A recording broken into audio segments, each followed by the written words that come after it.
¿Qué tal? ¿Cómo están, amigos y amigas? Sin duda alguna, el tema de los debates presidenciales no puede pasar desapercibido en esta época electoral. Hemos escuchado a Xóchitl Gálvez en reiteradas ocasiones pedirle a Claudia Sheinbaum que se confronten en un medio de comunicación, en un foro público y en donde dice puedan poner ante la mirada del espectador, ante la mirada del votante, las diferentes iniciativas, sus diferentes visiones de país.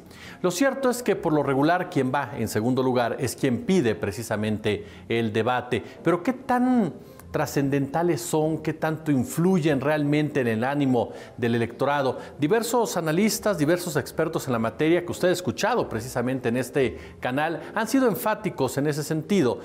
Casi no significa nada en cuanto a que el votante cambie su decisión. Prácticamente ya cuando se llega a la instancia de los debates, el ciudadano o la ciudadana tienen claro por quién se van a inclinar. Tendría que suceder una verdadera tragedia en uno de esos ejercicios para que hubiera una modificación al respecto. Incluso muchos de los votantes se presentan al debate o esperan el debate con la intención sobre todo de apoyar a la candidata o candidato de su simpatía. Sin embargo, sí tienen una influencia directa en torno a promover el voto, es decir, que generen que el votante que no ha decidido participar en las elecciones, el ciudadano o ciudadana que ha decidido mantenerse en casa porque alguno o ninguno de los suspirantes le llena el ojo, pues después de un debate cambie de opinión. Y eso definitivamente es lo que busca Xóchitl Gálvez, generar que más gente salga a votar porque ella cree, ella piensa,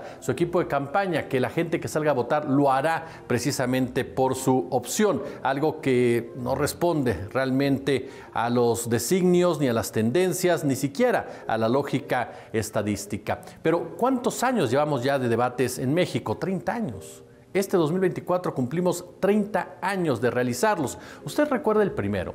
El primero fue con el ingeniero Cuauhtémoc Cárdenas por el Partido de la Revolución Democrática, que encabezaba una alianza.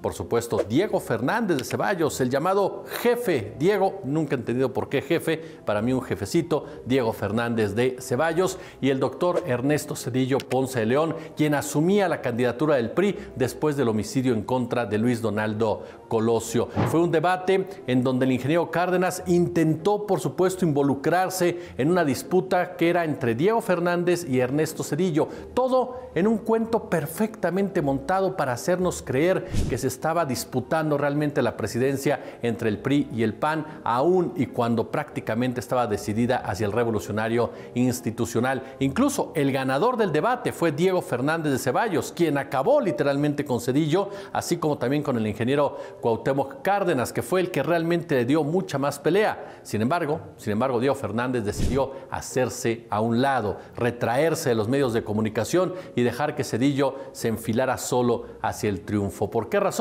Porque el Fondo Monetario Internacional, porque el Banco Mundial, porque esos organismos internacionales, porque Estados Unidos fueron claros. Todavía no le toca al PAN. Pero recordemos de entrada qué fue lo que le dijo Diego Fernández, una frase emblemática a Zedillo en ese ya lejano 1994. Mire, doctor Zedillo, yo quisiera decirle algo que tal vez muchos millones de mexicanos quisieran decirle. De acuerdo con la información que se nos ha dado en los últimos tiempos, sabemos que usted ha sido un buen chico con altas calificaciones, pero en democracia creemos que sinceramente no aprueba. Le voy a decir por qué. Permítame una comparación. Yo estoy aquí porque miles de hombres y mujeres libres de Acción Nacional votaron con libertad por esta candidatura. Y usted, con el debido respeto, quiero decirle que está aquí como consecuencia de dos tragedias. Por una parte, la muerte de Colosio, y por otra, la designación presidencial.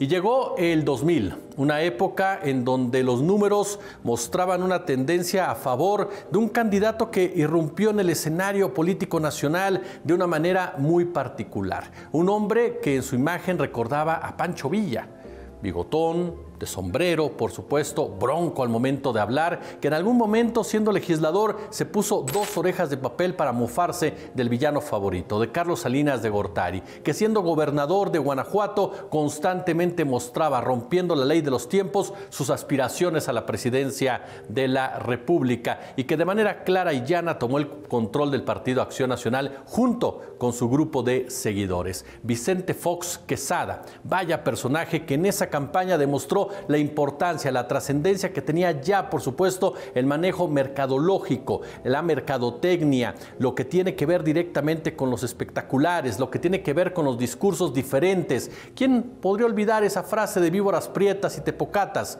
El famoso hoy, hoy, hoy. Y por supuesto, una manera de cambiar lo negativo a lo positivo. Usted recuerda esa frase, el hoy, hoy, hoy.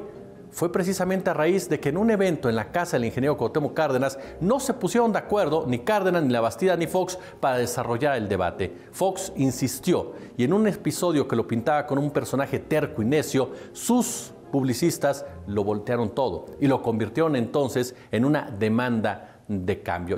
Hoy de 9 a 10:30 de la noche. No ha llegado tu confirmación famosa. Vamos al viernes. Hoy. Vamos al viernes, levantamos aquí la sesión y los detalles que falten los podemos acordar a través de representantes. Hoy. ¿Vas el viernes al debate? Y espero que vayan hoy. Ya durante el debate, Fox sorprendió definitivamente a un Francisco La Bastida que se dedicaba más a llorar, a quejarse, a estar pues desolado, diciéndonos cada una de sus penurias electorales, quejándose de que Fox lo maltrataba mucho de manera verbal. Un ingeniero Cárdenas que no supo moverse en esas aguas, ya demandando, por supuesto, un cambio y donde la mayoría de la gente se inclinaba por Fox, por Vicente Fox. Vicente Fox, que de manera sorpresiva incluso para el conductor, el moderador, que era Ricardo Rocha, dio a conocer, o más bien dicho, fingió que daba a conocer lo relacionado al Fobaproa, el famoso robo del siglo, esa deuda que convirtió Zedillo en deuda pública y que hoy por hoy seguimos pagando. Fox sorprendió de la siguiente manera, justo cuando Cárdenas lo cuestionaba sobre el papel del Partido de Acción Nacional en esa aprobación. El Fobaproa, a mí me parece que es indispensable que el Fobaproa se aclare. Por esto, de nuestra parte, hemos decidido, los diputados de Acción Nacional y los diputados del Verde Ecologista, el traer aquí para que frente a toda la nación entreguemos aquí a Ricardo Rocha, para que si se juntan los otros 3 números clave para entrar a las listas del Fobaproa, se pueda realizar. Estas 2 llaves de entrada al Fobaproa no se las entrego a Cuauhtémoc porque no se las vaya a pasar a Francisco y después se nos pierdan en el camino. Entonces las voy a poner aquí en depósito contigo. Finalmente nos dimos cuenta que Fox y Zedillo habían pactado perfectamente en la alternancia. Ahora sí le tocaba al Partido Acción Nacional y como tal, Vicente Fox se convertiría en presidente de la República. Fueron 6 años de claroscuro, 6 años en donde no cambió absolutamente nada, en donde todo cambió para no cambiar y tenía lógica. A final de cuentas, Zedillo, Fox, Salinas eran parte del mismo sistema económico que regía y que sigue rigiendo en muchas partes del mundo, el famoso neoliberalismo. Pero llegó 2006 y Fox apoyaba a su candidato, apoyaba a Santiago Krill Miranda. Sin embargo, Santiago Krill perdió las elecciones internas. Sí, las perdió con otro personaje que no aparecía mucho en el escenario en ese momento. Un hombre que había sido importante para el PAN, la disputa legislativa, mediáticamente se le conocía, pero no parecía tener pasta de presidente de la República. Pero ganó la elección. ¿Por qué? Porque era interna y al interior del PAN tenía un peso específico más allá de Santiago Krill, el hombre nacido para perder. Nos referimos a Felipe Calderón. Vaya historia la que escribió Felipe Calderón Hinojosa, generando, o más bien dicho, ejecutando de una manera mercenaria, brutal, asesina los designios de Estados Unidos y de la estrategia securitaria. No le importó, por supuesto, enlutar a México con tal de llevar a cabo una estrategia basada en el despojo, en la criminalización de la pobreza y en el fortalecimiento del Estado criminal. Felipe Calderón, durante el debate, por cierto, al que no asistió Andrés Manuel López Obrador, el primero de ellos, porque estaba muy por arriba arriba en las encuestas, se dedicó mucho tiempo a aniquilar a otro personaje que vaya que si este país hubiera justicia tendría que estar en la cárcel, que es Roberto Madrazo Pintado. Felipe Calderón se le fue a la yugular y de esa manera decidió el segundo lugar. Acabó con cualquier posibilidad de Madrazo en el momento en el cual recordó las propiedades que el tabasqueño se había comprado con el enriquecimiento ilícito. Así lo dijo. Lo que sí sé es que por sus departamentos en Miami no ha pagado impuestos. Departamentos de casi $1 millón cada uno, que compró a través de mecanismos diseñados precisamente para evadir impuestos y para evadir toda responsabilidad. Dicen que a este candidato cada día le salen como al nopal más propiedades. Posteriormente vino el fraude, ese fraude en el cual quisieron achacarle a López Obrador que perdió porque no se presentó a ese debate. La realidad es que iban a hacer todo lo que tenían que hacer para mantener a Felipe Calderón, más bien dicho, para mantener al PAN en el poder ahora con Felipe Calderón Hinojosa. Incluso el propio Felipe Calderón años después lo aceptó tácitamente al hablar de un fraude patriótico.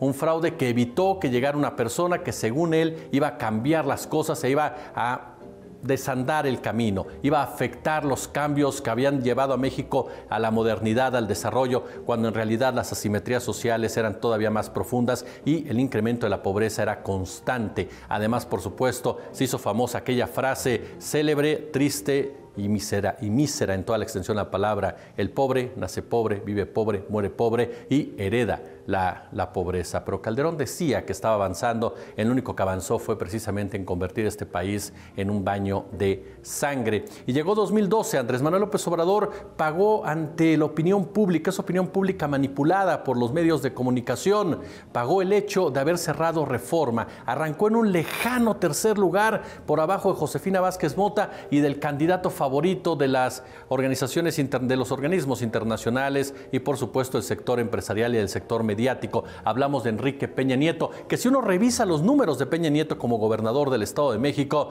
no tendría ningún derecho a lanzarse de nada. Fue un gobierno verdaderamente delictivo el de Peña Nieto en la entidad mexiquense, represor, desvío de recursos, fraudes. Y sin embargo, ahí estaba como el gran representante de Televisa y Televisión Azteca, así como también de la clase empresarial para llegar a la silla del águila. Felipe Calderón era hecho a un lado, su candidato en un principio Ernesto Cordero también, y dejó sola a Josefina Vázquez Mota porque era necesario que el PRI regresara al poder. Era parte de ese acuerdo que se había hecho ya con los verdaderos dueños del poder, el gran poder económico, el gran capital. Nuevamente una alternancia pactada entre PAN y PRI y nuevamente erosionando la democracia. Pero en el debate, Enrique Peña Nieto intentó reaccionar a los siguientes cuestionamientos y señalamientos de Andrés Manuel López Obrador. Para los que creen que exagero cuando digo que la televisión puede imponer al próximo presidente de México, es cosa de ver la historia. Santana, por él nos quitaron más de la mitad de nuestro territorio, pero después de esa gran tragedia nacional, como era tanta la confusión que había, la desinformación, se resolvió ir a Colombia, donde estaba en el exilio, para traerlo de nuevo, para que regresara como presidente. El ideólogo de los conservadores, Lucas Alamán, le escribió a Santana diciéndole que no se preocupara, que no había problema, porque ellos controlaban a la mayoría de los periódicos de la capital y a la mayoría de los periódicos de provincia y que así dirigían la opinión pública. Y finalmente llegamos al 2018, un año en el cual las cosas vaya que cambiaron en este país. Puede ser pro o anti López Obradorista, pero no puedes hacer a un lado la trascendencia de esta administración que vino a mover muchos de los cimientos que se habían generado durante tantos y tantos años. Ya durante la campaña hubo todo intento nuevamente de evitar que López Obrador llegara al poder, principalmente, por supuesto, de parte de los empresarios, muchos de ellos a través de sus empresas pidiéndole a los empleados que no votaran por el político tabasqueño. Campañas en medios de comunicación como Televisión Azteca, radiodifusoras, así como también periódicos que nuevamente hablaban de un peligro para México. En 2003, René Bejarano, operador de López Obrador, recibe dinero amarrado con ligas y en portafolios. En 2012, vuelve a suceder. Esto no es honestidad. México merece algo mejor. Tú decides. Es hora de que hagas lo mismo cuando vayas a votar. Y también es bueno que mires bien la fecha de vencimiento, porque está vencido lo que ya fracasó en todo el mundo. Necesitamos algo nuevo, y el primer gobierno de coalición quiere decir un cambio de régimen. Gobierno de coalición. La suma siempre da más. Nada de eso surtió efecto, y no surtió efecto porque la población ya había madurado, ya había crecido y sobre todo ya se había dado cuenta de lo que eran el PAN y el PRI. Y era el momento entonces de escuchar a otras voces, a esos personajes que estaban fuera precisamente de ese sistema y de ese discurso totalmente neoliberal, totalmente aspiracionista, además de un factor clave. Si hay un político en México que conoce al mexicano y mexicana de a pie, es Andrés Manuel López Obrador. Recorrió el país de pie a pa, supo perfectamente qué era lo que necesitaba en ese momento el mexicano y mexicana y sobre todo logró algo que no habían logrado nunca ningún mandatario, tal vez con excepción de Lázaro Cárdenas, y es que la clase popular en nuestro país, que ojo, el neoliberalismo nos ha dicho que popular es negativo populismo. No es así. Popular o populismo tienen que ver directamente con la representación del pueblo, con la representación de la sociedad, que es el 80% de este país. ¿Cómo lo logró? Que ese sector de la población se sienta a gusto o representado por él. Pero en el debate estuvo Ricardo Anaya, estuvo José Antonio Meade, dos candidatos que simplemente no prendieron ni a fuego lento y que sin embargo se dio un momento emblemático cuando Ricardo Anaya se acerca a Andrés Manuel López Obrador y este reacciona de la siguiente manera. Porque cuando tú fuiste jefe de gobierno, Andrés Manuel, se cayó la inversión. Aquí tengo el censo económico de 2014. Voy a cuidar la inversión, mi cartera porque la inversión como capital fijo se desplomó cuando tú fuiste jefe de gobierno de la Ciudad de México. Veremos qué pasa en el siguiente debate. Serán tres, por supuesto, con Claudia Sheinbaum, Xóchitl Gálvez y Jorge Álvarez Maínez. Veremos cuál es el comportamiento de Claudia Sheinbaum, cómo actúa, cuál es la estrategia de Xóchitl Gálvez. ¿Tendrá algo que ofrecer Xóchitl Gálvez? ¿Será la oportunidad para que Claudia Sheinbaum también demuestre que tiene su propio liderazgo y no solamente la sombra del político tabasqueño? Álvarez Maínez irá sobre Xóchitl Gálvez para quitarle votos al segundo lugar o se centrará precisamente en Sheinbaum. Lo cierto es que cualquiera de estos tres debates no parece que tendrá un impacto en el resultado final de la silla del Águila, pero para el Poder Legislativo, vaya que tendrá trascendencia.